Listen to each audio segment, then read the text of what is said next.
Magandang umaga mga kanukis. Bali, update lang tayo sa manukan ko, no? So, matagal akong hindi nakapag-update. Di nakapaglabas ng video about dito sa manukan ko mga kanukis, no? Na-busy kasi ako sa trabaho. So, ito yung sistema sa kulungan ko mga kanukis kapag tag-ulan. So, maputik. Halos lahat maputik.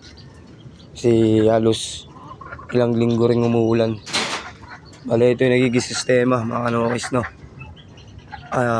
Bumabaha siya dyan, nagpuputik, tapos tumatagos siya sa isa kong kulungan. So dito tumatagos siya hanggang dito mga kanukis, no? Ayan, dyan nagpuputik mga kanukis. Tapos yung putik niya ay kumakapit sa mga paa, mga kanukis. Hanggang dito tumatagos. Naiipon kasi yung tubig dun sa likod ng kulungan ng mga kanukis. Naiipon siya dun banda. Ngayon dito siya pumapasok. Lagyan ko ng drain para lumabas kasi na-stuck siya dun. Pumapasok siya dun sa isa kong kulungan hanggang dun sa 3. At sumusobra na yung putik. Mabaho siya mga kanukis, no? Nilinis ko na rin. Inano ko muna ng Sunrox para hindi mamaho kasi doon sa kapitbahay. Tapos tong kulungan ko rito, tinanggal ko muna, lagay ko rin sa simento mga kanukis. Si putik na talaga. Ito yung sistema rito. Pakahirap pagka yung tagulan, sunod-sunod yung ulan. So ngayon mga kanukis, kahit medyo iba yung panahon, hindi naman sila gano'ng nagkakasakit, no? Pero yung iba may mga sipon kasi gano'n talaga. Papainom naman tayo ng Premoxil sa tubig. Yung mga sisyo ko mga kanukis na SBR, malaki pa rin. Mga buhay na mga kanukis yan, no? Ayan. Tapos yung iba kong papisa mga kanukis, narito pala. 4, 5 yung pahabol ko na sisiw. Buhay pa rin mga kanukis yan, no? SBR, hatches, tsaka yung miner blue. Halo-halo na sila dyan mga kanukis, no? Kasi umuulan. Kaya ko na sila nilagay, hindi naman nababasa. Papainom din tayo ng Premoxil mga kanukis, no? So busy lang ako mga kanukis ngayong season kasi busy sa trabaho. So mas mabibisi pa ako kaya hindi makakapag-update ng video. Ang ginawa ko, kinulong ko na lang muna yung mga manok ko sa bawat kulungan.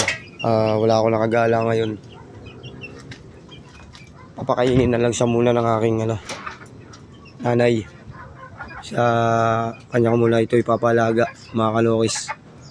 Dahil mabibisi ako sa trabaho tapos hindi ako makakauwi ng 1 linggo. So yung nanay ko muna yung mag-aalaga dito.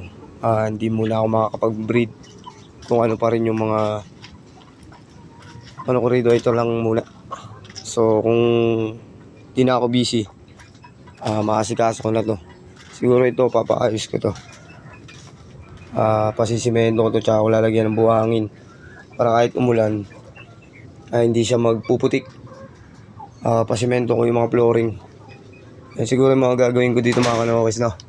Kasi nga tinan mo, putik na talaga. Pero nilagyan ko naman siya ng Sunrox para hindi namamaho. Ayun lang, talagang putik sa paa. Pero abot wala naman sipon kasi hindi naman siya nababasa talaga na yung sa katawan nila, no? Hindi sila nababasa. Yun lang talaga yung flooring doon dumadaan. Tapos syempre pag nagpatuka, ilalagay natin sa lagayan, medyo kinakahig nila. Tatama pa rin sa putik, makakain. So ang ginagawa ko, nilalagyan ko pa rin ng Premoxil yung kanilang inumin para antibacteria na rin. Tulad nito mga kanukis, talagang putik siya. Pero kung tag-init naman, magandang flooring yan. So gagawin ko dyan siguro, papalagyan ko ng simento tsaka ko lalagyan ng buhangin para kahit pa paano hindi magkakaganyan. Tsaka siguro dito mga kanukis, no? So ayun lang, update ko lang itong mga kanukis, tong ano ka natin, no? Medyo na busy lang ako. So, siguro sa mga susunod na video, lalabas ako ng mga